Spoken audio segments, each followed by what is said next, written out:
Welcome to the Deep Dive. Great to be here. Today, we're digging into a really significant global trend. The increasing anti-Israel activism we're seeing within public sector and academic trade unions. That's right. It's becoming quite prominent. We're going to explore what this actually looks like in practice, who's driving these actions, and, what the ripple effects are. And to help us navigate this complex issue, we're using a really comprehensive report. It's titled Anti-Israel Activism in Public Sector and Academic Trade Unions, a global overview. Okay. This report gives a detailed look at trends across the UK, Europe, North America, and beyond, with a specific focus actually on recent developments right here in the United States. Exactly. Our goal with this deep dive is to really understand the core elements of this union-based activism. Yeah, unpack. To analyze how it's impacting the unions themselves and their, diverse memberships, and also to examine the legal and political responses that have emerged in different countries. It's quite a tangled web sometimes. Definitely. Ultimately, we want to give you a clear, insightful understanding of this often debated topic. Okay, so to start, what are some of the main characteristics of this anti-Israel activism that are highlighted in the report? Well, a really prominent feature is the growing tendency for unions to use their platforms to promote BDS agendas. That's boycott, divestment, sanctions. Right.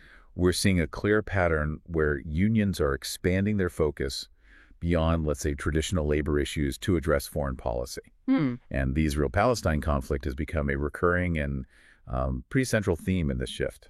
Can you give us some specific examples of how this plays out? Like, what does that look like on the ground? Certainly.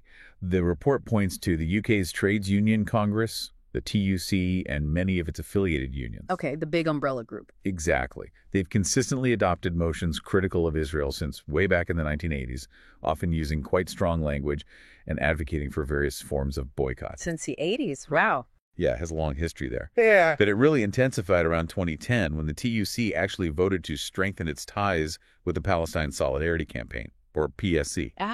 So they were actively aligning itself with BDS objectives. So it's not just, putting out statements. It's a deliberate move to support the BDS movement. So active engagement, not just symbolic words, that's a significant step. Definitely. This reminds me, the report also mentions that these BDS motions are often driven by relatively small groups of very motivated members. What's the dynamic there? That's a critical point, yeah. The report suggests that these BDS initiatives within unions are frequently spearheaded by small but highly organized and ideologically driven groups. So dedicated activists. Right. These activists often strategically utilize meetings or conferences where, frankly, overall member participation is low to successfully push through their resolutions. So it might not necessarily reflect the views of the average member? The rank and file. That's the implication, yes. Analysis in the UK, for instance, suggests that many of these anti-Israel motions don't necessarily represent the opinion of the average union member.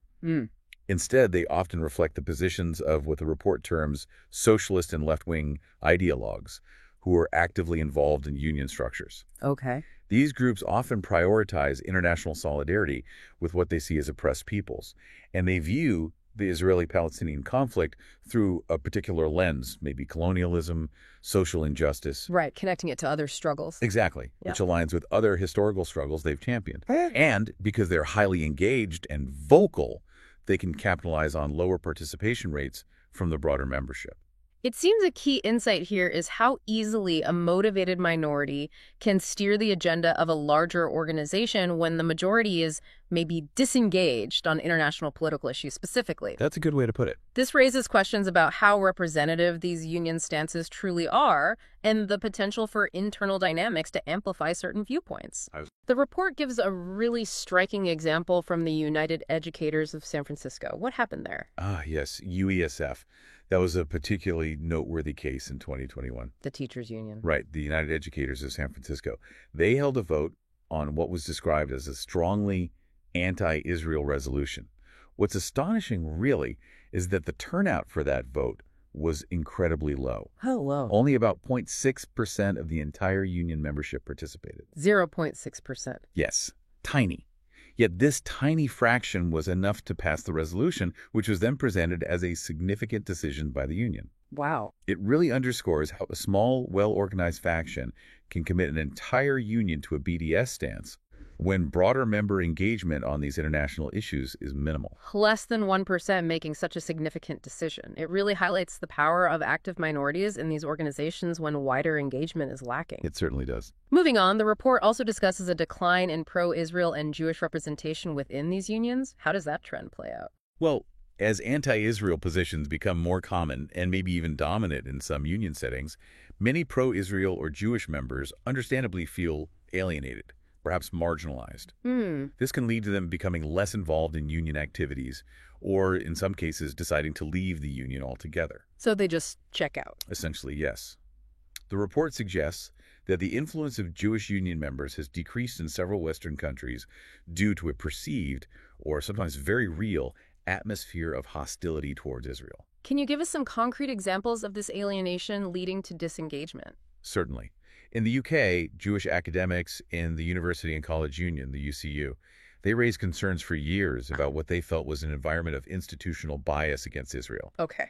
And this ultimately led to some well-known resignations. Okay. We see a similar pattern in North America, too. Like where? After the faculty union at the City University of New York, PSC, CUNY, passed a very controversial anti-Israel resolution in 2021. I remember hearing about that one. Right. There was what was described as a mass exodus of Jewish professors from the union. A mass exodus that really emphasizes the impact. What were the consequences of that? Well, one CUNY professor noted that because so many Jewish members left after that 2021 resolution, by 2024, the union's delegate leadership was described as virtually Judenrein. Which means? Almost entirely without Jewish representation. Wow. And this significant decline in Jewish voices within the union then had a direct impact on the ability to oppose a full BDS divestment policy that a core group of activists have been advocating for. So the opposition was just gone. Largely diminished, yeah. Yeah. There simply weren't enough dissenting voices remaining within the union's leadership structures. Right. So the initial anti-Israel stance can create this kind of cycle. Right. Where fewer pro-Israel voices remain to challenge further, perhaps more radical policies down the line. That's a concerning cycle where the absence of diverse viewpoints can lead to more, let's say, extreme outcomes. It can, yes. The report also touches on pension fund divestment campaigns. What's the underlying strategy behind these efforts? Oh, yes, pension funds. Yeah.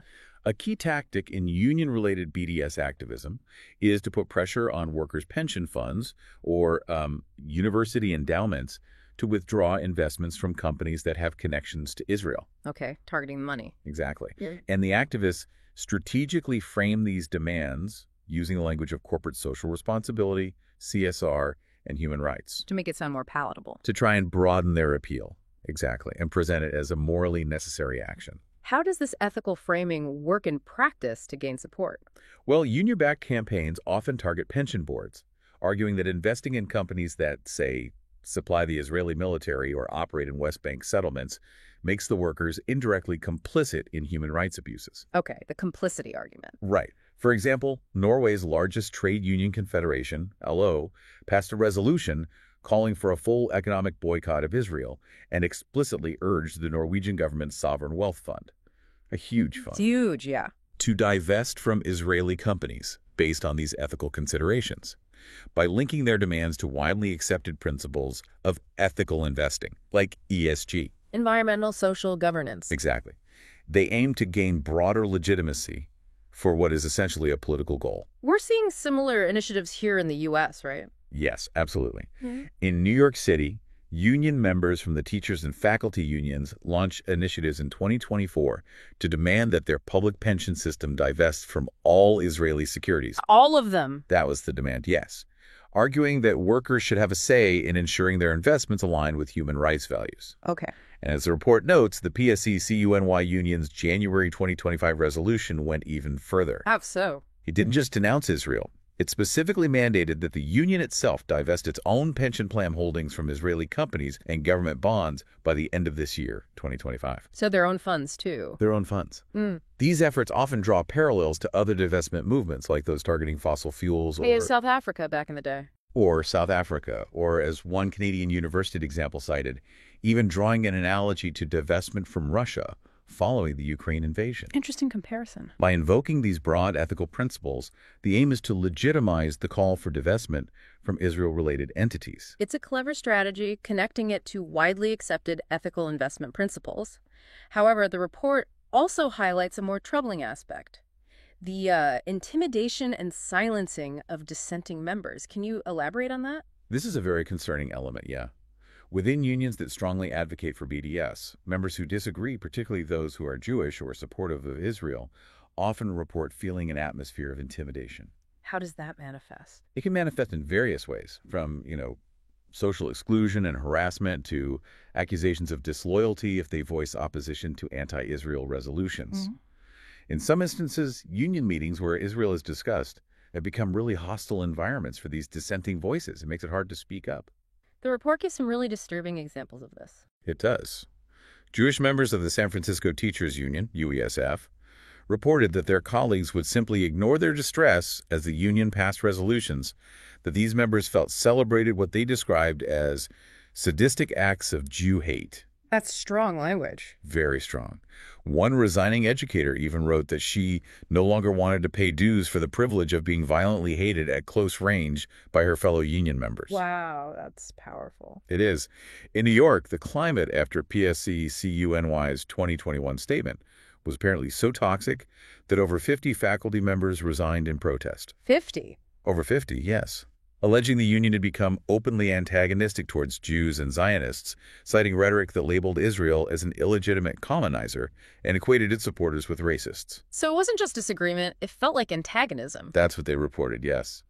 Those who stayed sometimes felt they had to remain silent to avoid becoming targets themselves. Self-censorship. Exactly. A U.S. congressional hearing in 2023 even examined cases of what was termed union anti-Semitism, with testimony from workers who felt their union's one-sided stances and internal rhetoric amounted to religious or political harassment. The end result is a chilling effect, where moderate or pro-Israel members disengage or self-censor, which unfortunately reinforces the dominance of the anti-Israel narrative within the union. It's deeply concerning when union environments, which are supposed to be about solidarity and collective action for workers' rights, become exclusionary and even hostile for certain members based on their views on a foreign policy issue. It really challenges the core idea of union solidarity. Yeah. The report also discusses the challenges in monitoring investments and proving discriminatory motives behind divestment decisions. Why is that so difficult to track? Well, one of the main difficulties is the lack of transparency surrounding investment decisions made by unions or pension trustees. They don't announce everything? Not necessarily, or not in detail. When they decide to divest from Israeli companies, they rarely explicitly state that it's due to a political boycott. Okay, so they use other reasons. Instead, they might cite broader ESG criteria, environmental, social and governance, or general human rights concerns, without specifically mentioning Israel. Right. Plausible deniability, maybe? It makes it really challenging for external observers or even members to determine if a sell-off was truly motivated by anti-Israel bias or just a routine financial decision based on broader ethical guidelines. So even when anti-Israel resolutions are passed, it's hard to know if and how they're being implemented in practice regarding investment. Yeah, exactly. Unions might not publicize any specific steps they're taking to comply with those resolutions regarding their portfolios. And proving discriminatory intent is crucial. Legally crucial. Yes, legally crucial in jurisdictions that have anti-discrimination or anti-BDS laws. Unions can often defend their divestment decisions by arguing they're aligned with legitimate ethical policies rather than specifically targeting companies because they are Israeli. The report mentions New York State's Executive Order 157, which prohibits state entities from boycotting Israeli companies. Right. When PSC-CUNY voted to divest its pension funds, pro-Israel advocates filed a complaint alleging unlawful discrimination. And the outcome. These legal challenges often hinge on whether the union's actions are interpreted as targeting companies because they are Israeli, which could be a violation, or because of more broadly defined human rights violations. A fine line. A very fine line legally.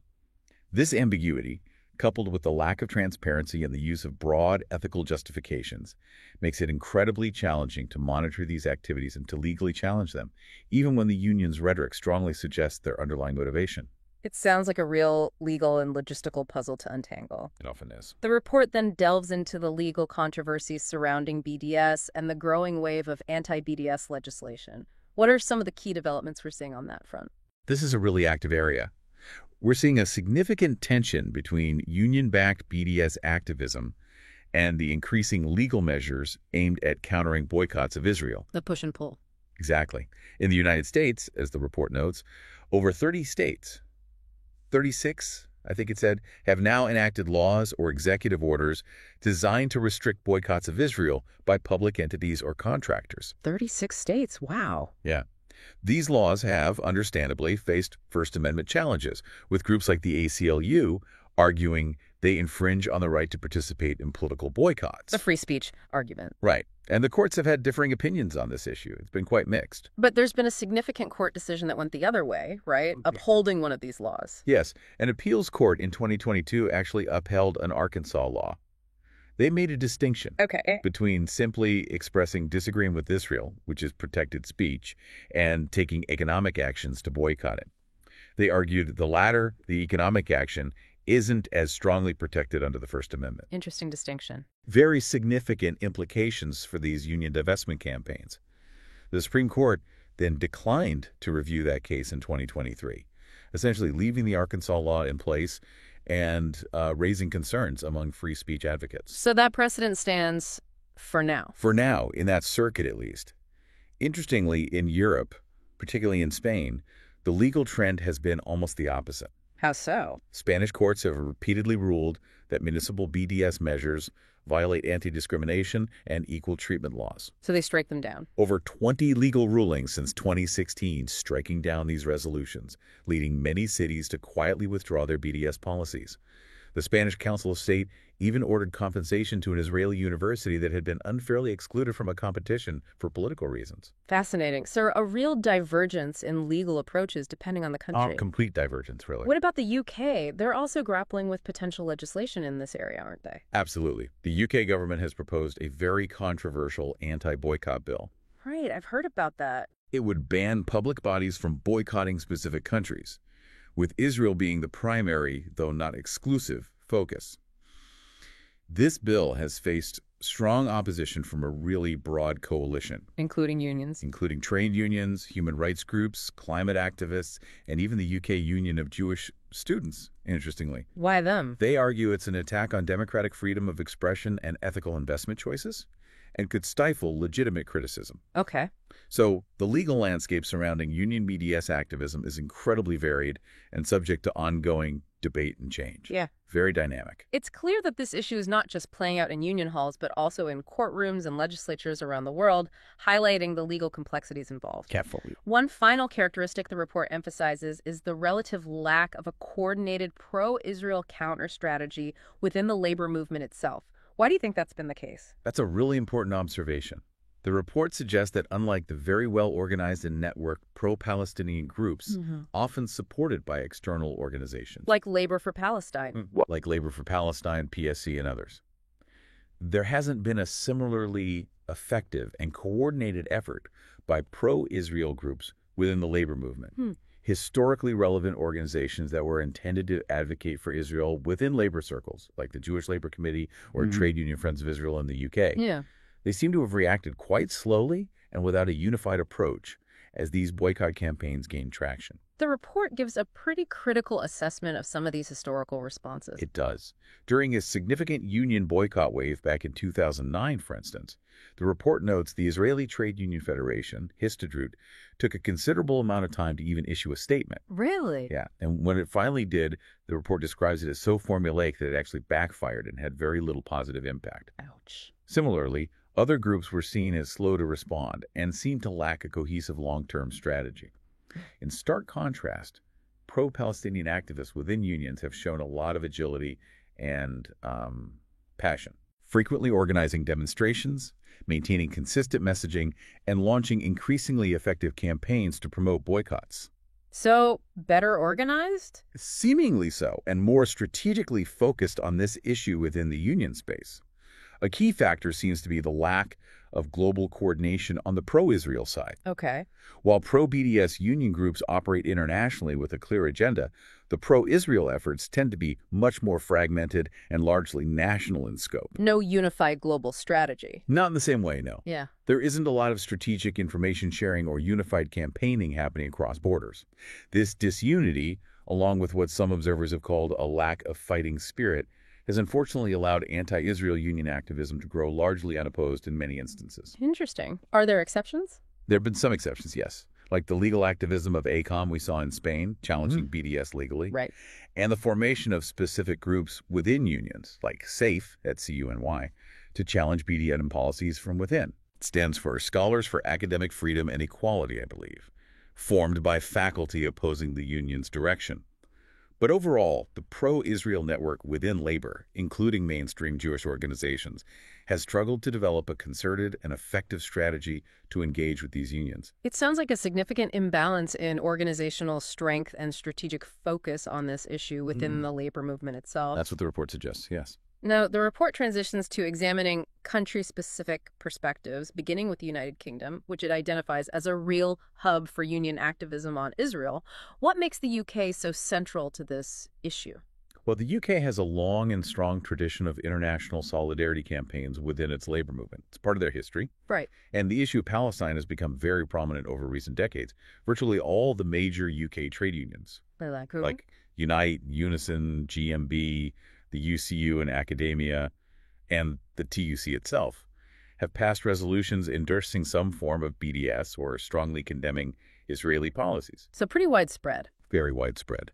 The Trades Union Congress, representing millions of workers, officially supports a boycott of goods from Israeli settlements that's been policy since 2011 and has developed strong links with pro-Palestinian organizations. By 2011, the report notes, most of the large UK unions were actually affiliated with the Palestine Solidarity Campaign. Affiliated? Yes, formally affiliated. Yeah. Really embedding pro-BDS activism within the labor movement's organizational structures. This deep integration makes the UK a significant focal point. And this activism in UK unions is also closely linked to the broader political landscape there, isn't it? Particularly with the Labour Party. Absolutely. This trend has been significantly influenced by left-wing leadership within the unions and their political alignment with the left wing of the Labour Party. Especially under Corbyn. Especially under Jeremy Corbyn's leadership of Labour, yes. He himself has a long history of supporting Palestinian causes. And during his time, union voices critical of Israel became even more prominent. However, even before that period, unions like the University and College Union, UCU, repeatedly attempted to implement academic boycotts of Israel. Those attempts face challenges, though. They did face legal challenges initially, yes. But they really laid the groundwork for increasingly strong motions later on and, as we discussed earlier, contributed to some Jewish members resigning in protest due to the perceived hostile environment. Okay. Unite the Union, the second largest UK union, approved strong BDS resolutions in 2023, declaring Israel an apartheid state and opposing a potential UK-Israel free trade agreement. The report says 15 UK unions are openly affiliated with the PSC. 15? That's substantial. It is. So the UK provides a clear example of how deeply ingrained this issue has become within the labor movement and how it intersects with national politics. So it's a deeply rooted issue in UK unions, and as you mentioned, it's now facing potential government intervention with this anti-boycott bill. Exactly. The Conservative government's proposed legislation is a direct response to these union and local council boycotts. Trying to rein it in. Trying to restrain what they view as divisive campaigns that, in their view, can fuel anti-Semitism. However, as we noted, this bill is facing strong opposition from a wide range of groups. Right. Who argue it's an infringement on democratic freedoms and ethical investment choices. Right. The UK really illustrates a situation where robust pro-Palestinian activism within unions is closely intertwined with left-wing politics. There's a decreasing pro-Israel presence within those unions, and now there's a significant legal and political battle unfolding. A real battleground. Absolutely. Over the extent to which these unions and other public bodies can boycott Israel. The report then turns its attention to Scandinavia, Norway, Sweden, and Denmark. What's the nature of union activism on this issue in those countries? In Scandinavia, we see strong social democratic unions. They generally have a significant commitment to global justice causes, and the Israel-Palestine issue has definitely garnered attention there, too. That may be different nuances. Yes, different nuances. Norway stands out quite prominently. Why Because in May of 2023, the Norwegian Confederation of Trade Unions, ILO, which is the largest federation with considerable political influence, voted overwhelmingly in favor of a full economic boycott of Israel. Not just settlements, a full boycott. Wow, that's a strong step. A really significant decision, yeah. Committing the union to actively campaign for a complete ban on trade and investments if the occupation of Palestinian territories didn't end. That's a pretty forceful stance, especially given their traditional alignment with the Labour Party government, which might be more cautious. It was. The Labour Prime Minister even responded publicly. He stated that while the government wouldn't adopt a general boycott policy, preferring engagement. Right, diplomacy. He did acknowledge the LO vote as representing a substantial portion of public opinion in Norway. So it puts pressure on the government. Definitely. It highlights a potential divergence where unions might adopt a more hardline stance on Israel than the political parties they typically support. What about Sweden and Denmark? In Sweden, while major national unions haven't been quite as assertive as Norway's LO, there's still significant grassroots support for Palestinian solidarity. Unions played a role in Sweden's recognition of Palestine back in 2014. And some branches have endorsed boycotts and put pressure on pension funds for divestment. There was a dock workers' boycott of Israeli cargo back in 2010. Denmark's unions have generally aligned more closely with their social democratic foreign policy. Critical of settlements, yes, but favoring dialogue over boycotts. So no formal BDS there. No formal BDS endorsement generally, but still criticism of Israeli policies and support for humanitarian aid. Across Scandinavia, the emphasis is often on international law and human rights. And their political connections. They can sometimes translate into diplomatic pressure, although the governments have generally been cautious about implementing full BDS measures. Also, the relatively small Jewish populations mean there's maybe less internal union dissent on this specific issue compared to the UK or US. Interesting point. Moving southward to Spain, the report indicates that public sector unions and left-wing labor coalitions there are among the most vocal BDS supporters in Europe. What's the situation like in Spain? Spain really became a center for BDS activism, especially in the mid-2010s. A stronghold. Yeah, something of a stronghold. With numerous municipalities passing pro-BDS resolutions, this was largely driven by far-left political parties like Podemos and United Left working closely with unions. So, a political alignment again? Very much so. The Navarre Regional Parliament endorsed BDS in 2018. The CGT Union in particular have been very vocal. What did they do? They even organized a national general strike in September 2024 in solidarity with Palestine, demanding that the Spanish government sever all diplomatic and economic ties with Israel. A general strike over this issue? Yes. The report mentions 150,000 protesters and 200 supporting organizations. The rhetoric used in Spain often frames the conflict in very strong terms, like fascism versus resistance, which perhaps resonates with certain segments of their society, given Spain's own history. But Spain has also experienced a notable legal pushback against these BDS efforts, hasn't it? You mentioned ACOM earlier. Absolutely. That pro-Israel advocacy group, ACOM, has been very successful in challenging these municipal boycott resolutions in court. On what grounds? Arguing that they constitute illegal discrimination and are ultra-vires beyond the powers of municipalities. And the courts agreed? Yes. There have been over 20 court rulings overturning or inhibiting BDS measures, leading many cities to quietly withdraw their resolutions. So the activism hit a legal wall? To some extent, yes, at the municipal level. So Spain presents an interesting case. Significant enthusiasm for BDS within unions and leftist groups, but the legal system has effectively placed limitations on implementing these policies, at least within the public sector. Public opinion is generally sympathetic to Palestinians, but wary of anti-Semitism, especially after a controversial incident involving the artist Matisse Yahu at a festival in 2015. Right, I remember that. Okay, turning to South Africa. The historical parallels between apartheid there and the situation in Palestine seem to heavily influence the anti-Israel stance within their unions. Can you elaborate on that? Yes, for South Africa's unions, the solidarity with Palestine is particularly strong, and it's deeply rooted in their own history of struggle against apartheid. That connection is fundamental. Makes sense. COSATU, the Congress of South African Trade Unions, the major trade union federation that was crucial in the anti-apartheid movement and is closely allied with the ruling ANC, Right. was one of the first national union federations globally to adopt BDS. This was back in the mid-2000s. So early adopters. Very early. And this position is very mainstream in South African labor discourse. It's not controversial within the movement there. And it's even reinforced by the ANC government's own critical stance towards Israel. So union and government alignment. Yes. COSATU works closely with the SA-BDS coalition. We've even seen tangible actions from South African unions, like refusing to handle Israeli ships and cargo. Exactly.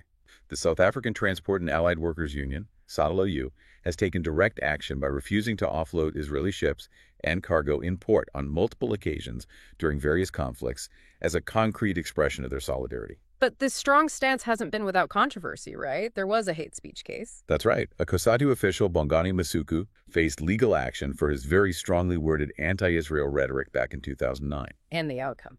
After a long legal process, the Constitutional Court ultimately ruled in 2022 that some of his remarks did constitute anti-Semitic hate speech. Ah, okay. So limits exist even there. It illustrates that even in a context very critical of Israel, there are legal limits to the language that is considered acceptable. But overall, South Africa is a unique case where union anti-Israel activism is very much normalized and aligns with the political mainstream, driven by that powerful historical narrative of anti-apartheid solidarity. The atmosphere towards Israel and unions is harsh, with little internal dissent. Intimidation is perhaps more likely directed outward at pro-Israel voices nationally. Got it. Finally, before we dive deep into the U.S., the report examines Canada, suggesting a more intermediate level of engagement on this issue compared to some of the other countries we've discussed. What are the key features of union activism on Israel in Canada? In Canada, we've seen public sector and academic unions engage with the Israel-Palestine issue, but it's perhaps not as consistently strong or centralized as in some European countries or South Africa. More variation. More variation, yes. There have been contentious debates on BDS. CUPE Ontario passed a controversial motion supporting an Israel boycott way back in 2006. That was early, too. It was, but the national CUPE leadership didn't adopt BDS. Several other unions and labor councils have passed solidarity or divestment resolutions. The Canadian Labour Congress, the main umbrella body. Yeah. In 2017, they called for banning settlement products but stopped short of endorsing a full boycott. So a more cautious national approach. Generally, yes. Academic unions, however, have been quite active, particularly graduate student unions or faculty associations at places like York University or the University of Toronto. What have they done? They've endorsed divestment from the arms trade with Israel or from companies they say aid Israeli apartheid, sometimes using analogies to Russia divestment, as we mentioned earlier. Okay. And how does the political landscape in Canada influence this? Well, Canadian unions often frame their positions using the language of international law and human rights, similar to many European unions. The New Democratic Party, the NDP, which has historical ties to labor, Right. has experienced internal debates about BDS. Union leaders often try to navigate a path that balances the diverse views of their members with broader political considerations, generally publicly supporting a moderate two-state solution. Have there been concerns about anti-Semitism? There have been instances raising concerns about potential anti-Semitism in union contexts, yes. For example, the Toronto Teachers Union inviting controversial speakers. Canada doesn't have national anti-BDS legislation like some U.S. states. But hate speech laws could potentially apply, and pro-Israel groups have begun legally challenging some BDS initiatives as discriminatory. There was an Ontario court ruling against a student union boycott in 2018, for example. Okay. Overall, while there's perhaps a decline in overtly pro-Israel voices within Canadian labor and a tilt towards sympathy with BDS goals in some quarters, it's not as centralized or uniformly embraced as in, say, the UK or South Africa. Okay, that sets the stage well. The report then dedicates a significant section to recent developments right here in the United States, focusing on roughly 2015 to 2025. It notes a clear increase in BDS resolutions within U.S. labor unions during this period. What factors have contributed to this rise in activity? It's a noticeable shift, yeah. Until the mid-2010s, maybe around 2014, 2015, U.S. unions generally avoided taking strong stances on the Israel-Palestine issue, especially at the national level. The AFL-CIO, for instance, historically had friendly ties with Israel's Histadrut. So what changed? This began to change due to increasing grassroots pressure from union activists aligned with the BDS movement, and also The emergence of a new generation of members with strong social justice perspectives who see this as an important international issue they should address. Intersectional justice ideas. Exactly. That framing became more common, especially after the racial justice uprisings in 2020. A key moment mentioned in the report was in 2014. What happened then? UAW Local 2855, representing graduate student workers at the University of California system. Okay, the grad students. Became the first U.S. labor union local to actually vote to endorse BDS. The vote was about 65% in favor. But that didn't stick, did it? No, the UAW international leadership nullified the resolution in 2015. Why? They cited existing UAW policy, a 2007 letter opposing boycotts, and the principle that local chapters cannot contradict the official stance of the national organization on such matters. The UAW's Public Review Board upheld that nullification in 2016. So that case really highlighted the tension you mentioned earlier. Absolutely. This tension between member-driven BDS initiatives at the local level and the more hesitant or sometimes outright opposing approach of national leaders has been a recurring theme in the U.S. labor movement's engagement with this issue. Have any national unions endorsed BDS? Yes, a few smaller ones. The report highlights the United Electrical Workers, UE, which endorsed BDS at its national convention in 2015, becoming the first national U.S. union to do so. Oh, yeah. But the larger ones, particularly the big teachers' unions like the American Federation of Teachers, AFT, and the National Education Association, NEA, they've generally resisted official endorsement, although they have faced increasing pressure from their members. Resolutions on Palestinian rights have led to heated debates and sometimes close votes at their national assemblies, but the leadership has held back from full BDS. What about state or city level bodies? We've seen some city and state labor councils embrace pro-BDS stances, like the Washington State Labor Council in 2019 and the Vermont State Labor Council in 2018. This indicates a shift in sentiment at those more localized umbrella levels, too. The report highlights several high-profile union campaigns and resolutions in the U.S. that have generated significant controversy and backlash. The cases of the United Educators of San Francisco and PSC-CUNY really stand out. Can you walk us through what happened in those situations, again, focusing on the U.S. context? Right. These are really illustrative examples of the increasing intensity and divisiveness of this issue within U.S. unions, particularly in the early 2020s. Starting with UESF in San Francisco. In May 2021, UESF, the teachers' union there, endorsed BDS and condemned Israel for apartheid and war crimes. As we noted, it was the first major U.S. city K-12 union to take such a strong stance. And the reaction? Significant backlash from parents, school officials, Jewish community groups. It was very contentious, despite a subsequent resolution attempting to condemn anti-Semitism. Just trying to smooth things over. But the atmosphere within the union reportedly became very difficult for many Jewish educators. By late 2023, another anti-Israel resolution passed after the October 7th attacks, apparently blamed Israel and led to a mass resignation of Jewish teachers. The ones who cited being hated at close range. Exactly. They felt the union had become a hostile environment for them. And again, what's particularly notable, as we discussed, is that these highly controversial resolutions were passed with extremely low levels of participation from the overall union membership. That 0.6% figure was from one of those key votes. Just incredible. And the situation at PSC-CUNY, the faculty union at the City University of New York, seems to have followed a similar, albeit perhaps even more intense, path. Yes, PSC-CUNY is another major case study.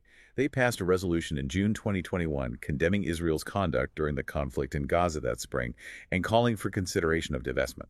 And that led to the mass exodus you mentioned. Yes. Dozens of Jewish faculty resigned, feeling the union had taken an unfairly hostile stance.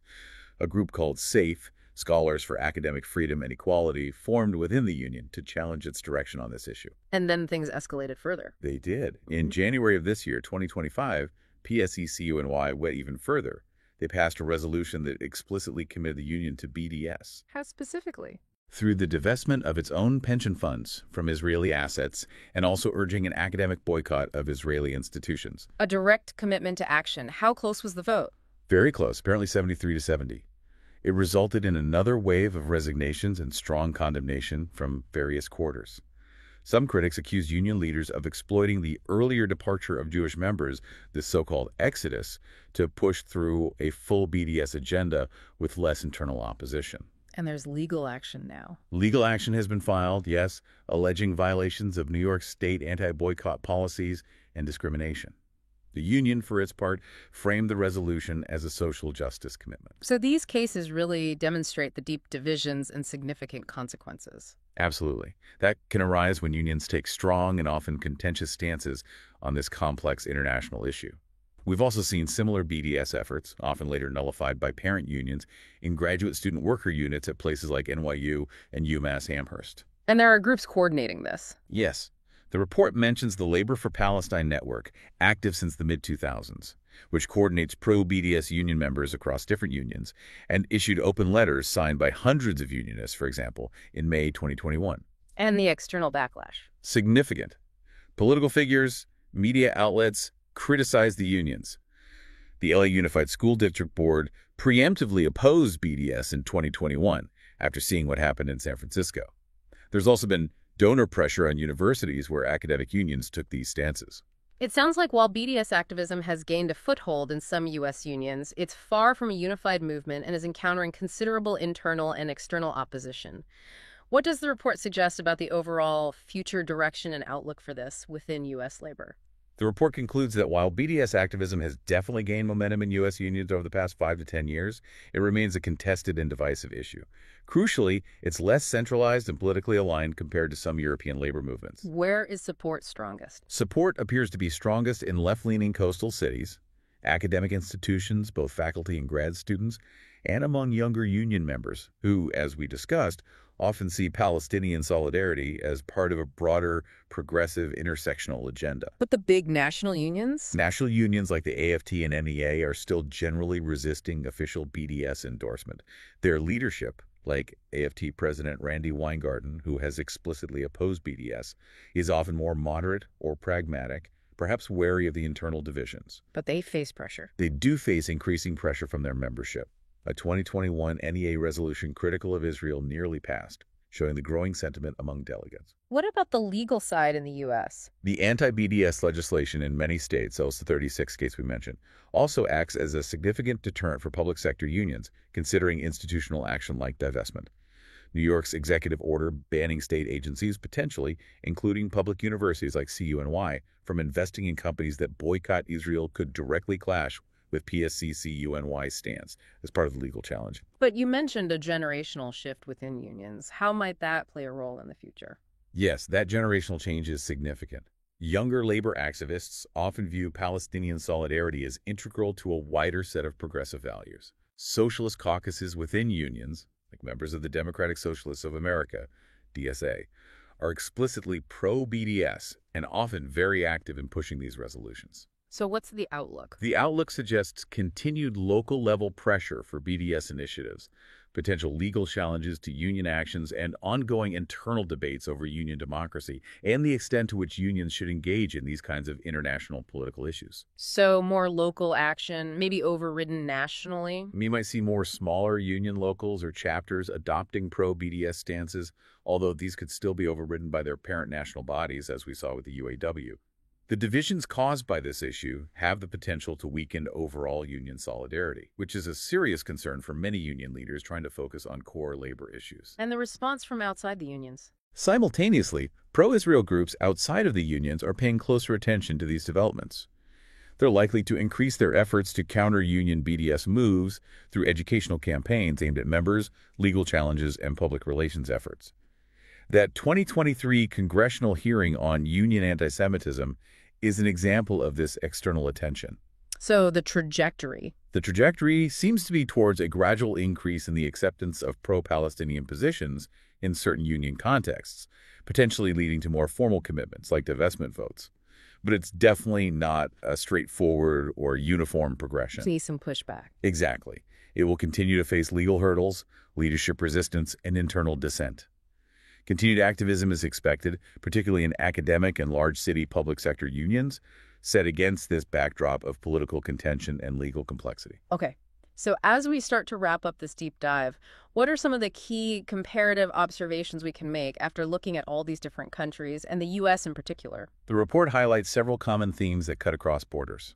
Things like the significant influence of relatively small groups of committed activists in shaping policy, the widespread use of human rights, and anti-apartheid analogies to frame and justify BDS. Right. And a noticeable trend of declining Jewish membership or participation, often coinciding with union endorsements of BDS. There's also that recurring tension we discussed. Between core labor functions and political advocacy. Exactly. Between the traditional role of unions advocating for workers' rights and their increasing involvement in international political advocacy on this specific issue. But there are big differences, too. Oh, definitely. Significant differences between countries. European Union BDS efforts often demonstrate stronger coordination with left-wing political parties and movements. It's more embedded in the political system sometimes. Whereas in the U.S.? In the U.S. and Canada, the support tends to be more decentralized, patchier, and often driven more by bottom-up grassroots activism rather than top-down party alignment. And South Africa? South Africa's strong alignment with the ruling political party, the ANC, on this issue makes its situation somewhat unique, as we discussed. Also, union BDS sometimes directly contradicts national government foreign policy, like in Germany or France, where governments are generally pro-Israel, creating friction. And the relationship between unions and political parties seems to vary considerably across these different contexts as well. You touched on this. It does, significantly. In the UK, unions have historically had, and still have, a significant influence on the Labour Party. And that relationship shapes the debate, especially during the Corbyn era. Right. In South Africa, COSATU's alliance with the ANC amplifies its political impact on this issue. In Scandinavia, the social democratic parties are generally more moderate on the issue of Israel than the unions themselves are becoming. Interesting gap there. Yes.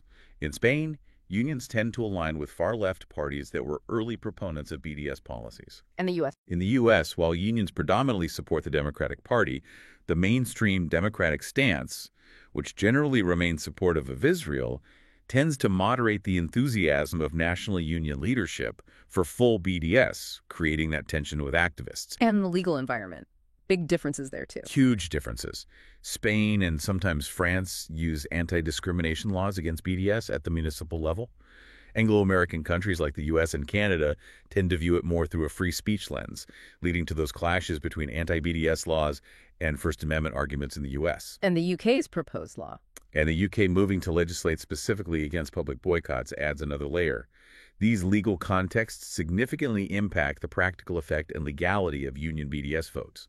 A vote doesn't always translate into action if it's legally challenged. So it's a really intricate picture with a multitude of interacting factors at play. What's the overarching conclusion we can draw from this deep dive into union-based anti-Israel activism globally? Well, the report concludes that anti-Israel activism has indeed transformed many unions into platforms for international advocacy on this specific, very polarizing issue. For better or worse? Well, it has certainly energized some members and fostered transnational solidarity around a particular cause, which some see as positive. But it has also undeniably caused significant internal divisions within unions. Right, the alienation. Exactly. It's led to accusations of anti-Semitism in various contexts, sometimes substantiated, sometimes debated, and it's prompted external efforts to intervene, legally and politically. And the lack of a counter-strategy. The relative absence of a unified and effective pro-Israel counter-strategy within the labor movement has, in many cases, created an environment that has favored the growth of pro-BDS sentiment and policies within unions. They haven't faced organized internal opposition in the same way. So what's the future look like? The future trajectory in different countries will likely depend on a few things. The ability of those who oppose BDS to organize effectively within unions, and how unions navigate the increasingly complex legal landscape surrounding these issues. So it remains contested. Absolutely. Unions are likely to remain contested spaces when it comes to the Israel-Palestine conflict, reflecting and sometimes even amplifying the broader societal debates. And the U.S. case? The developments we've seen in the U.S. over the past decade really highlight the potential for significant shifts in union positions over time due to sustained activism, the organizing efforts of minority groups within unions, and evolving political dynamics. It shows how quickly things can change. Yeah. Each country's experience, really, offers a valuable case study in the complex interplay of labor movements, global conflicts, deeply held solidarity ideals, and the ongoing challenge of balancing principles with the need for internal unity. This has been a really comprehensive and insightful deep dive into a very complex and often contentious issue. It certainly is complex. We've explored the multifaceted nature of anti-Israel activism within public sector and academic unions across the globe, examining how it manifests, the key drivers behind it, and the significant legal and political responses it has encountered in different countries. We've also touched on the internal divisions within unions and the challenges they face in navigating this complex terrain. Understanding these dynamics provides crucial insight, I think, into the intersection of labor movements, international politics, and social justice issues. Absolutely. Whether you listening are involved in a union, or maybe you follow the Israel-Palestine conflict closely, or you're simply seeking to understand the forces shaping our world. Yeah. We hope this deep dive has offered valuable context, highlighting how local activism can have global ramifications and how deeply held beliefs can shape organizational agendas. And on that note, here's a final thought for you to consider. Given the diverse legal and political landscapes we've examined, and thinking about the future, how might the increasing interconnectedness of global social movements and the growing influence of digital activism further shape how unions engage with international political issues like the Israeli-Palestinian conflict in the years ahead? That's a big question. Digital organizing transnational networks. Exactly. It's definitely something to think about. Thanks for joining us on this deep dive. Thank you.